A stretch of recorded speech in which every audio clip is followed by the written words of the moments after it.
This is a reverse episode of Reinvent the Classroom. I'm not going to be asking the question. Rob, straight to you.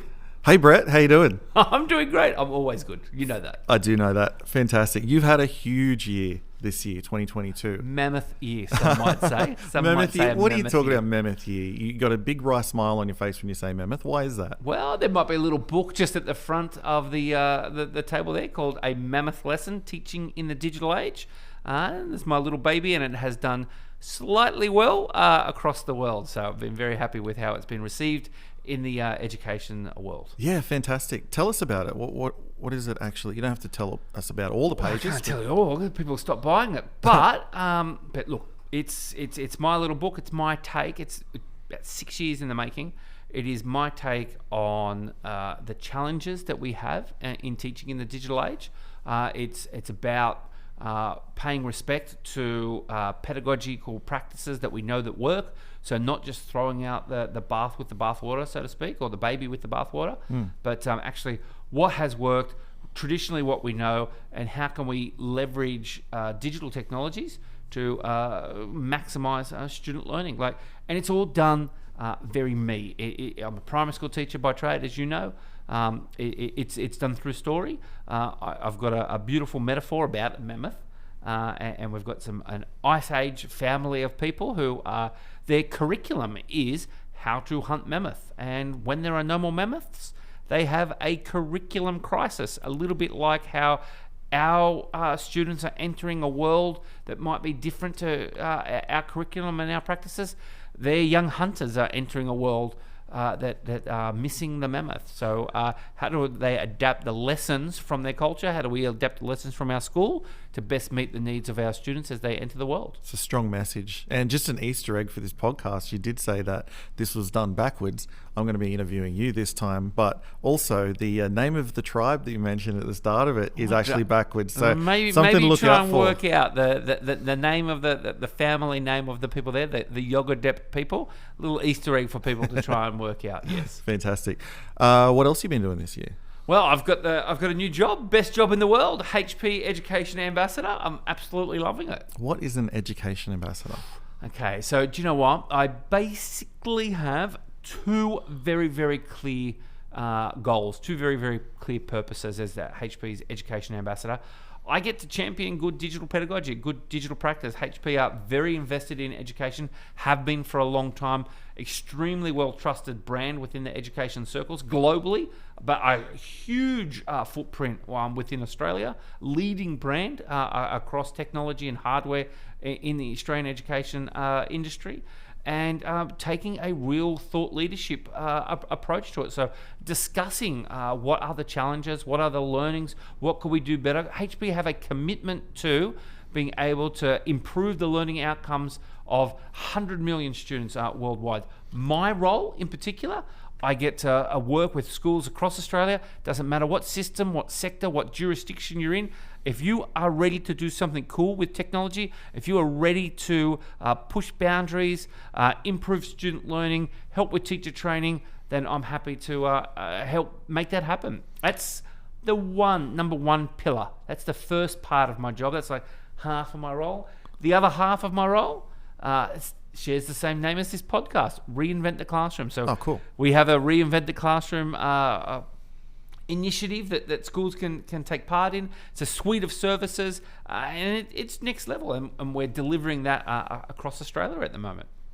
Very, very good. And that's been happening all year, or is that? Oh, well, it's been under the radar for a long time. So we've had a few incubator schools starting to happen. It's actually, the Reinvent the Classroom concept was born in Spain about 7 or 8 years ago. It's been Spanish. Yeah, Español, hola. But comprendo. Yeah. But in English, I'll explain to you. English? No, you're off. That's fine. But I'll explain to you that, look, what HP learned is that this program that's very much based in academic research, very much based on the Brookings Research Institute's Realising the Promise study that all the OECD nations sort of contributed to and looked at and have learned from. from that academic research, they were able to put together what components, what parts, what elements are needed in a digital transformation solution that allowed schools and entire systems to improve learning. So we have shaped a suite of services. It's been test run now in Spain for years, made huge difference in numerous schools that kind of meandered and went down to South America, because obviously a lot of the original content was in Spanish, so a lot of the Spanish-speaking nations picked it up. But because of its success and because of its impact, HP have decided to roll it out globally. So I think in this first year alone, we're rolling out to 18 different countries, and we've been test running it and getting some incubator schools this year in Australia, and just making sure it's right for local conditions, because every country has a bit of a different way of that's what I was teaching going and to learning. ask you. Can you just pick up something and use it in any place in the world? Look, no. So this is what, and I know we're going to be talking to Professor Alma Harris at one day in the future. And when I first met Alma, her whole academic research was all on Digital the fact transformation? That, well, no, not quite digital transformation, but I was teaching in Singapore at the time. She was working in Malaysia. She was talking about how in the PISA results, the international rankings, looking at some of those high-tier countries like like Singapore that are consistently first or second and whatnot in rankings in the world, what elements occur there, and it's a natural instinct to go, well, okay, this is working in Singapore, let's replicate that in Australia, and then we can have equal first best country in the world for education. But it doesn't work like that, because culturally countries are different. Systems are set up differently. So what works in one place is reprehensible practice in another place. And I, having lived and taught in Singapore, I can tell you now, some of the Singaporean things, yes, no brainer. Let's include them. Let's use. Other elements of the Singapore education system would be untenable in Australia, and there's no way we would want to incorporate those, because it's against our cultural practices, our cultural norms. So I think we need to know what is Australian education about, like understand our needs, our wants, what we value, and then have a solution that matches that. And that's what this incubation period has been about. So taking a very flexible system, it's not a cookie cutter approach. This digital transformation process, this Reinvent the Classroom, it's not cookie cutter. What it does is collects a whole bunch of data. We use AI to get some data from students. So the student voice here, there's teachers, there's the leadership team. It crunches this. It gives us a series of like 16 different data set of 16 different data points. And then we get a snapshot in time of what digital teaching and learning is like at that particular school. So that lets us do two things. First, it lets us say, well, here's our strengths and weaknesses. This is where we can go from. But also, because we've got this hard metric, when we measure again at the ending of a process, we can suddenly report about the impact that's growth actually happened. So yeah, what have we done? So yes, we started with a project. We got some data. The AI then recommended, hey, let's do X, let's do Y, let's do Z. We matched that with a school's annual improvement plan or a system's strategic goals. So triangulate those recommendations. Then maybe plan out, like, this is what we're going to do over the next 6, 9, 12 months, professional development, classroom redesign, etc. But because we have this hard data at the start, we can now execute. We're informed about what we need to do. We're not just guessing at the things we need to do with teachers, the training that we need to give. We're informed, but then we measure again, and we can say, hey, we've improved digital formative assessment by 7 points. We've improved teacher exchange networks by 3%. We've improved accessibility by 7 points, etc., etc. But I mean, I assume, tell me if I'm wrong, but you'd have different schools, and different school systems would have different values and put more importance on one thing than another. They might have different targets. Can you factor that in? Look, for sure. So, and this is the whole point, because because the AI, it's not just a cookie cutter solution of let's everybody do the same thing.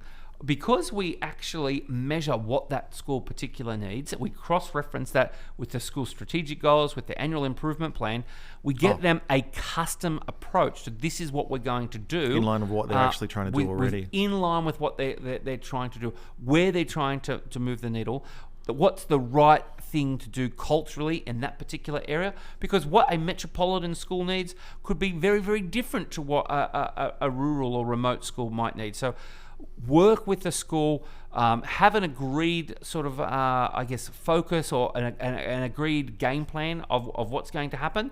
But then, so importantly, the ability to measure that we've poured these energies, we've poured these resources into a transformation. We've trained teachers, we've done different work with students, but did it make a difference to the learning? Right now, we do something, we cross our fingers and we go, oh, we hope we improved learning, and maybe we look at something in NAPLAN once upon a time, and next time that cohort does NAPLAN, and even how relevant is that to what we did with digital technologies? Right now, we're planning strategically, and then we're crossing our fingers and hoping we make an impact on teaching and learning. This system, this Reinvent the Classroom system, gives us hard data to be able to measure the impact of what we've done. So it's like nothing else. Cool. That's really very cool. You get to work on a lot of cool things with students and with schools. I've been watching it this year and quite envious actually of some of the fun that you've been having with some really cutting edge technologies. What kind of technologies might they be that you've been sort of touching on, and what do you think are the real interesting changes that have been happening this year around education and technology? Look, I'm going to upset you here because I'm not going to give a direct answer, because what I'm going to say is, yeah, look, I can say, hey, we've been doing this stuff with AI, we've been doing this stuff with NFTs, we've been doing this stuff with movies and digital, etc., VR, whatnot, blah, blah, blah, metaverse. However, what is innovative for one person is old hat for another. So it's not about, hey, what is cool and trendy and new. It's shiny. About what is at the right point for what a particular teacher or a cohort of teacher or what that school needs, and what programs or what activities pedagogically are going to make sense to improve learning in that particular school. And that's what this is all about. And I guess I want to finish this podcast episode by saying, if a school is finding it interesting that they want to find out more about Reinvent the Classroom, or as we call it, RTC, they want to find out more about RTC, they want to reinvent the classroom, they want to have that strategic support to be able to make a plan that will make impact on student learning, they want to be able to measure the impact of their digital transformation, reach out to me, the Education Ambassador. Go to our website. There'll be links all over the place. The Reinvent the Classroom website's hp.com.au/RTC. But look, reach out, book a time, book a slot. We do a readiness assessment.